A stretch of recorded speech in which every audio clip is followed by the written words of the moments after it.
Todas las señales con respecto a la subida del IVA al 15%, al parecer pasaría por el Ministerio de la Ley, porque resulta que el gobierno se queda sin pocos aliados para defenderla. A pesar de que el gobierno de Noboa ha dispuesto una flexibilización aún mucho más a esta medida original, pero la mayoría de bloques legislativos están en contra. Existe consensos para poner impuestos a las utilidades de la banca y de las grandes empresas. El día de hoy, 27 de enero del presente año, durante el primer debate denominada la Ley Orgánica para enfrentar el conflicto armado interno, la crisis social y económica, la presidenta de la Comisión de Desarrollo Económico, Valentina Centeno, ha asegurado que el gobierno está dispuesto a flexibilizar aún más la subida. La propuesta original apuntaba a una subida permanente del 12% al 15%. En el informe para primer debate se aprobó una fórmula mixta del 13% de manera permanente y 15% por tan solo 3 años. Sin embargo, Centeno dijo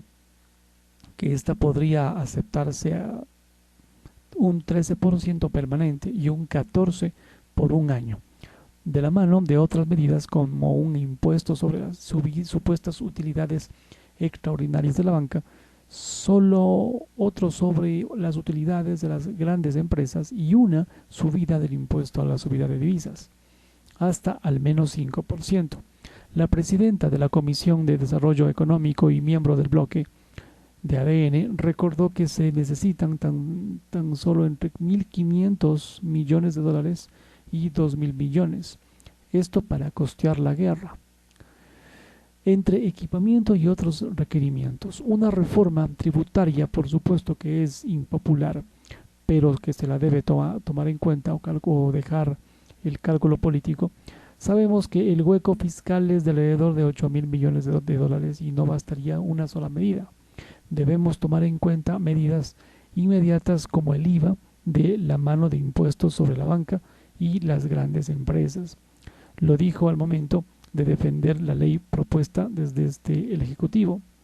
Desde el gobierno se considera que no ha faltado apertura para incluir varias propuestas de algunos sectores. Centeno recalcó que de 10 propuestas que se han puesto a debate y que venían del Legislativo y del Ejecutivo, se han aceptado 8, pero solamente 3 se han puesto en el papel, pues las otras 5 deberían llegar desde el Ejecutivo. Entre las propuestas aceptadas estarían, además de los ya citados, impuestos a la banca y a la empresa y el incremento del ISD, la optimización de subsidios a los combustibles, la reducción del gasto público en 1.800 millones de dólares en el transcurso de 2 años e incluso el reperfilamiento de la deuda interna y externa, a pesar de que el gobierno ha buscado dar gusto a todo el mundo e ir recortando sus ambiciones iniciales sobre el aumento del IVA. La mayoría de los bloques legislativos liderados por socialcristianos y RC5 se mantienen firmes en oponerse a cualquier intento de subida del IVA, sin importar las fórmulas que éstas se planteen o se presenten. Blasco Luna, asambleísta de RC5, rechazó nuevamente esta subida como una forma de meterle la mano en el bolsillo del pueblo de a pie que ha puesto los muertos. Luna aseguró que han propuesto alternativas para recaudar 2.500 millones de dólares con medidas como la subida por 2 años del ISD al 6%, impuesto a las grandes empresas, a la banca y las grandes fortunas del 0,5% por una vez sobre su patrimonio.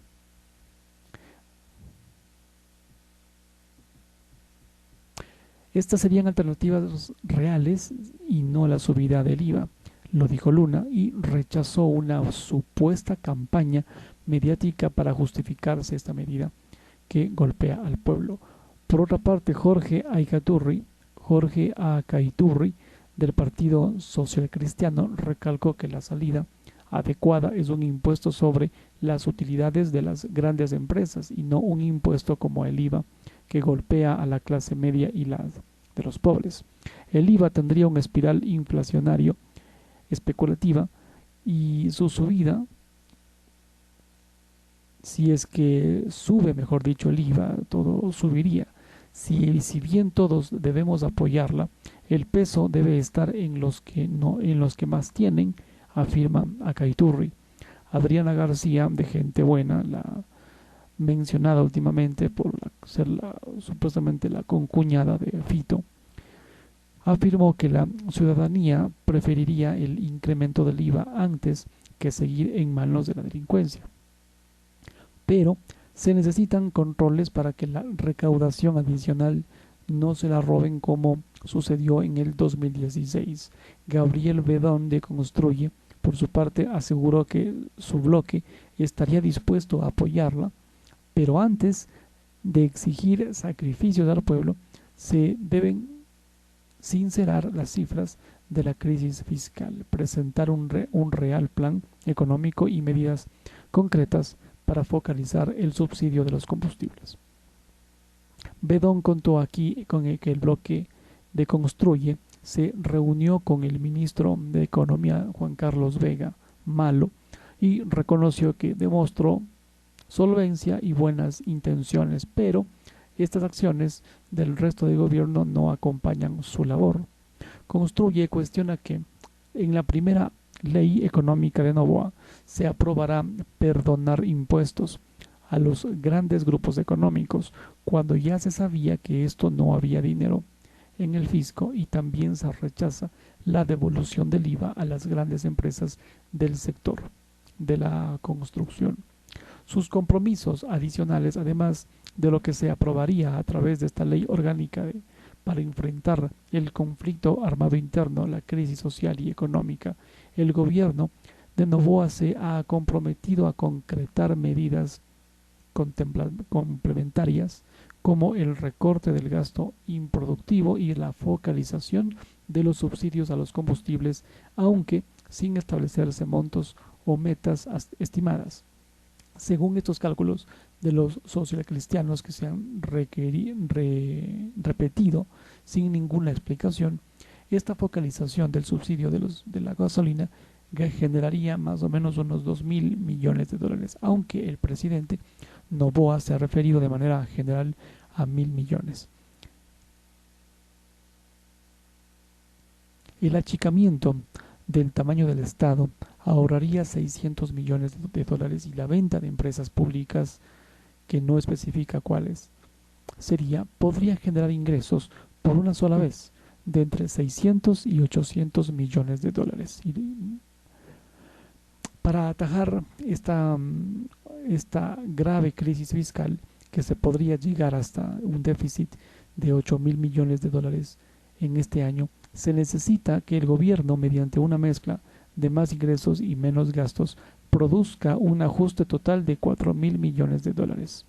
Con eso se podría esperar que desde los organismos multilaterales llegara préstamos por al menos 4.000 millones de dólares adicionales, más deuda. Actualmente el riesgo país estaría a la baja, incluso si se ubica por debajo de los 1.700 puntos por primera vez desde el 9 de mayo del 2023. En concreto,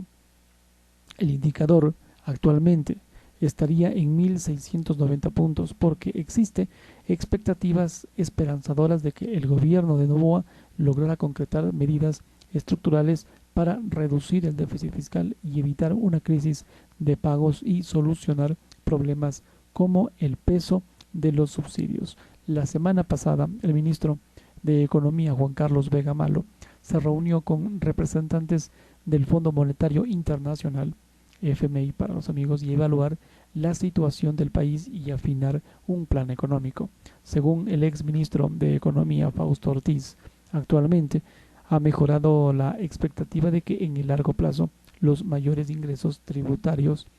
achicaran el déficit fiscal y la deuda pública mediante el aumento permanente y temporal del impuesto al valor agregado. Sin embargo,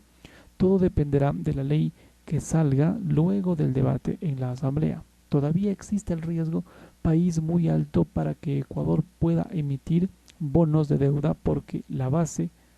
o la tasa de interés a pagar sería mayor al 18%. Un dato adicional, la Asamblea tiene hasta el 11 de febrero próximo para aprobar o negar o archivar la ley orgánica para enfrentar el conflicto armado interno, la crisis social y económica, hasta el 11 de febrero.